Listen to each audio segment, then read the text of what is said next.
칼 세이건의 코스모스를 따라가다 보면요. 참 흥미로운 생각에 다다르게 됩니다. 우리가 저 먼 우주의 누군가를 찾는 여정이 결국엔 우리 자신을 더 깊이 이해하는 과정이라는 거죠. 오늘은 바로 이 이야기에 대해 한번 깊이 들어가 보려고 합니다. 자, 이 질문. 정말 인류 역사상 가장 오래되고 근본적인 질문 중 하나 아닐까요? 이 광활한 우주에 정말 우리만 있는 걸까요? 그런데 있잖아요. 저 멀리 별을 보기 전에 잠시만 시선을 돌려서 우리 바로 옆을 보면 어떨까요? 어쩌면 우리가 그토록 찾는 다른 존재는 이미 우리 행성에 있을지도 모릅니다. 네, 첫 번째 이야기는 바로 우리 곁의 이웃들입니다. 저 깊고 푸른 바닷속에서 우리와 함께 지구에 살고 있는 또 다른 지성체, 바로 고래에 대한 이야기죠. 고래들이 어떻게 소통하는지 아세요? 이게 정말 놀랍습니다. 아주 낮은 저주파 소리로 대화를 하는데 이 소리가 잠재적으로는 지구 전체를 가로지를 수 있다는 거예요. 행성 반대편에 있는 동족과도 이야기를 나눌 수 있는 거죠. 우리와는 전혀 다른 방식의 지성입니다. 하지만 비극은 바로 여기에서 시작됩니다. 우리 인간 문명이 만들어내는 그 엄청난 소음이 고래들의 이 오래고 장엄한 소통을 방해하고 있다는 사실입니다. 말 그대로 우리가 바다에 거대한 침묵을 만들고 있는 셈이죠.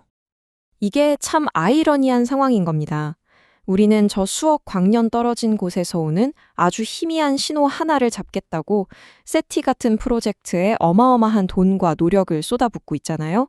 그런데 정작 우리 발밑 바다에서 들려오는 지성의 목소리는 우리가 만든 소음으로 지워버리고 있어요. 칼 세이건이 바로 이 점을 날카롭게 지적했죠. 왜 우리는 바로 곁에 있는 이웃에게 먼저 귀 기울이지 않는 걸까요? 자, 그럼 이제 다시 시선을 저 멀리 우주로 한번 돌려보죠.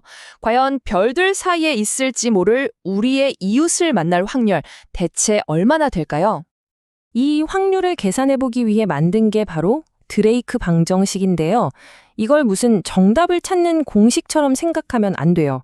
이건 오히려 우리가 외계 문명을 찾는 데 있어서 무엇을 알고 또 무엇을 모르는지를 조목조목 정리해주는 일종의 생각의 틀이라고 보는 게 더 정확합니다. 이 방정식을 따라가다 보면 일단 우리 은하에 기술 문명이 존재할 수 있는 행성이 무려 10억 개에 달할 수 있다는 계산이 나옵니다. 정말 어마어마한 숫자죠. 이 넓은 우주에 우리만 있을 리가 없다는 희망을 품게 하는 숫자입니다. 그런데 바로 다음 단계에서 현실의 벽에 부딪힙니다. 10억이라는 숫자가 갑자기 10으로 뚝 떨어져요. 지금 당장 우리가 교신할 수 있는 문명은 고작 10개 정도일 거라는 거죠. 이 엄청난 차이를 만드는 가장 결정적인 변수가 뭔지 아세요? 바로 문명의 수명입니다. 아무리 뛰어난 기술을 가졌어도 그 문명이 스스로를 파괴하지 않고 얼마나 오래 지속되느냐가 관건인 거예요. 그래서 이 질문이 나오는 겁니다. 이렇게 가능성은 많은데 왜 우주는 이토록 조용할까요? 이게 바로 그 유명한 페르미 역설, 거대한 침묵의 문제입니다. 모두 어디에 있는 걸까요? 이 침묵에 대해 아주 상반된 두 가지 이론이 있어요. 먼저 칼 세이건은 희망적인 쪽입니다.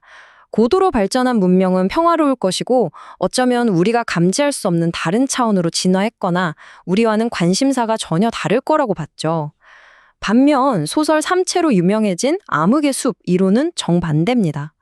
우주는 언제 누가 나를 공격할지 모르는 위험한 숲과 같아서 똑똑한 문명이라면 생존을 위해 숨을 죽이고 조용히 있는다는 거죠. 어쩌면 이 모든 논의에서 가장 중요한 변수는 저 바깥 우주가 아니라 바로 우리 자신, 즉 문명의 수명, 그 자체일지도 모릅니다. 결국 모든 것은 우리 하기에 달렸다는 거죠. 결국 마지막 도전 과제는 우리 자신에게로 돌아옵니다. 어쩌면 우주에 존재하는 수많은 문명들이 다음 단계로 나아가지 못하게 가로막는 가장 큰 필터가 다름 아닌 자기 파괴일 수 있다는 아주 섬뜩한 가설이죠. 칼 세이건은 이 문제를 리처드슨 곡선이라는 통계 모델을 통해 들여다봤습니다. 이건 뭐냐면요. 인류 역사상 전쟁의 규모와 그 발생 주기 사이에 어떤 패턴이 있는지를 보여주는 곡선이에요. 그리고 이 안에는 우리 미래에 대한 아주 무서운 경고가 담겨 있습니다. 이 계산이 뭘 의미하는지 보세요. 정말 충격적입니다.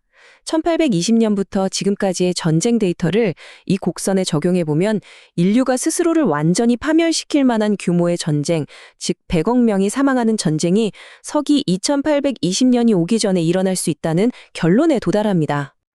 하지만 여기서 그냥 절망하고 있을 수만은 없죠. 가장 중요한 건 이 통계적 예측은 어디까지나 과거의 경향일 뿐 정해진 운명이 아니라는 겁니다. 우리는 그 경향을 바꿀 힘을 가지고 있습니다. 바로 이 지점에서 칼 세이건이 전하는 핵심 메시지가 나옵니다. 우리가 계속해서 행성과 별들을 탐사하고 우주를 바라보는 것.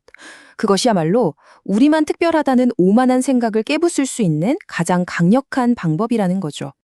네, 과학적 사고방식은 우리를 갈라놓고 분쟁을 일으키는 편협한 생각들을 극복할 수 있는 열쇠가 될 수 있습니다. 우리의 시야가 이 행성을 넘어 우주 전체로 넓어질수록 우리는 더 차분해지고 더 현명해질 수 있는 거죠. 맨 처음 이야기했던 고래의 노래에서 시작해서 저 먼 우주의 침묵, 그리고 우리 자신에 대한 성찰까지. 결국 모든 이야기는 하나의 질문으로 모아지는 것 같습니다. 코스모스는 끊임없이 우리에게 말을 걸고 있는데 과연 우리는 그 목소리를 들을 침대가 되어 있을까요?